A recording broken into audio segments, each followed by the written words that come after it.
Uh, it looks a little better. Jerry's, I confronted him after he had a day home and said, look, man, I don't understand where we're at. For the last 6 months, I've known in some way or another that you were kind of upset with me or upset with life or upset with something, but you wouldn't tell me what it was. And all of a sudden you blow up with this long list of stuff, and now I don't feel comfortable in your house because you're uncomfortable in your house, is what you told me. And in essence, he said, I had a bad day that day and was stressing out about something else. And you're right, I haven't been happy. But he basically explained that it was just him exploding. And he went off on all the little things that have bothered him. And I said, well, that's the problem, is that, if I have a problem, I tell you. If you have a problem, you should tell me. We can't live in the same house and expect to be perfect perfect roommates if we don't talk about what bugs us or what's bothering us. And he agreed. I need to clean my room. I've been too busy with all the garden and working and, now actually the whole Facebook thing, geez. I wish that wasn't even the case. I get myself all hooked on this. Start looking at a ton of it. So, anyway, last night I made this giant pot of, it's kind of weird in there right now, but it's 6.5 pounds of butternut squash with some Thai curry paste that we made. It's got lime, ginger, galangal.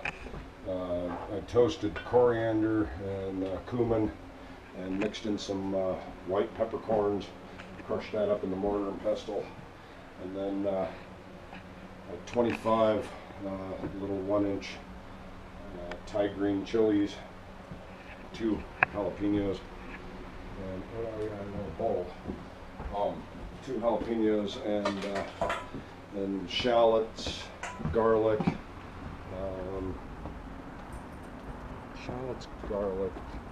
galangal, ginger, chilies. In the end, it's mashed all together, the spices. And then I boiled the 6.5 pounds of butternut squash down into basically mashed potatoes, mashed. So I'm picking little orange cherry tomatoes. I'm ready to go. Which these are. I'm going to say that that's that one. They're all still just a hair green. This one's just a hair green, still limited. So anyway, Anaheims are starting to come up again. You can see them in here. There's a bunch of them in there technically, and getting lots of tomatillo starting to kick. I actually took 3 or 4 of them off last week off of this plant over here. It has a few larger ones growing on it. This one's probably 2/3 of the way to being ready. That one right down there could be pretty close too. So these are kind of like a little tomato with a wrapper on them, and they're kind of citrusy in comparison to a standard tomato. Something started picking at this butternut squash. I've got 3 of them on the plant that are pretty much ready to come off, and I took the first acorns yesterday. This is that golden Marcone, or this is a Cubanelle, and you can see that it's definitely in the middle of starting its conversion on a couple of them. I really want those to finish before the spaghetti sauce, which unfortunately is like today. Or at least I'm going to start blanching tomatoes this afternoon and peeling them for sauce. I went through and threw away a few of them yesterday. Here's another one of the butternut squash that are about ready. I'm leaving them on just until they harden up a little more on the skin, turn a little more tan. See, there's the third one right there. But I got two tomatoes right there we'll add. They start getting a little beat up above that from the beetle bites, and I'm going to have to take all those beetle bite ones off. But I got a first pepper right here on this one's a yellow bell pepper. This one's orange bell peppers, and it's got almost full-size one growing in there. This one's jalapenos. This green bell's already given us one bell pepper, but you can see back there it's got 3 of them on it. I worry that might be too many for the plant. And then these are the very first golden Marconi right there. It's supposed to be a golden Marconi is supposed to be an Italian sweet pepper, similar in growth pattern to an Anaheim or those Cubanelles. And my father watches this. Once I planted those carrots at an 1/8 inch instead of like 1.5 inches, like it said, they did great. But the beans, these are bush beans on this side, and they just never seem to do anything more than this. Now they're fading off completely. And this end was pole beans, and the same thing. They grew to be a little stump. You know, this one's still kind of alive, but it's getting its leaves all completely blocked by this squash I'm guiding around. But the squash is producing well. See, that one just got fertilized. And there's one laying on the ground right there. And then this vine has actually come all the way around the garden, and it's got this big one, these 2 small ones, and back around over here's the big giant one that I'm going to take off pretty soon.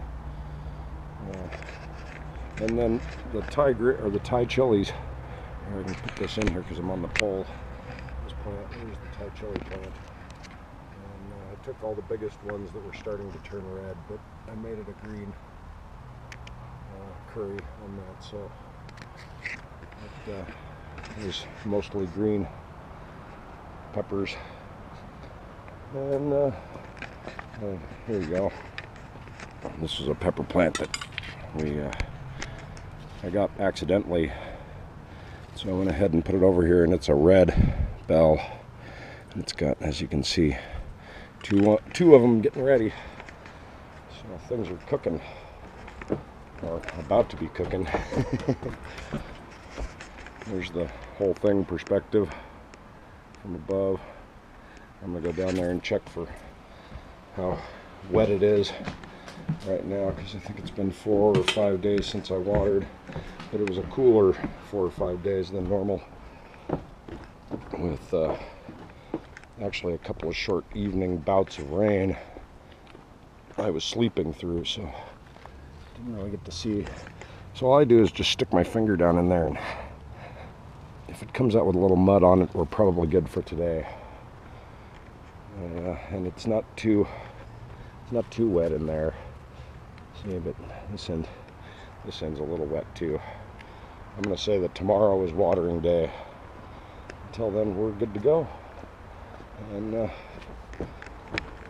so I'll post a link on the Facebook page with this video to this Thai curry butternut squash soup. You gotta try that stuff. It's really not difficult to make. You can just go buy curry, technically.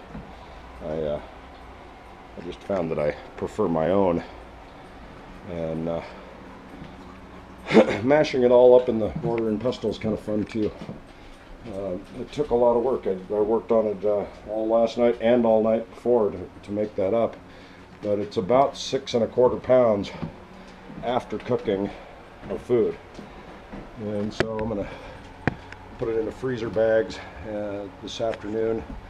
It's still on this. I just turned it back onto a light flow, or a light heat, to try and, you know, warm it up again. We had it on ultra low, on ultra low simmer last night until fairly late. But we'll bag it up and lay it flat and write on each package how much is in each one of them, because it works as a sauce, not just as a soup. But it's heavy like potato soup, and far more complex flavor than any potato soup I've ever had. Like I said, incredibly complex curry stuff too. So tonight we're going to have Gerry and I. Well, I found it at the Asian market, but there are these two great big halibut steaks, and they cost me $15 for the two of these. So we smeared them in curry paste, and we're going to cook those on the grill, and I'm going to steam those artichokes, and he gets the smashed one. Anyway, I don't have to leave quite so quickly, and that's a good thing. I told Gerry I had no intention of living here forever, and I even made a few examples of things that I've said to him so that he understood that I was already in this boat. This is already what I thought. Well, I'm not in the boat. That's the problem. I'm not in this boat. I want to be in this boat.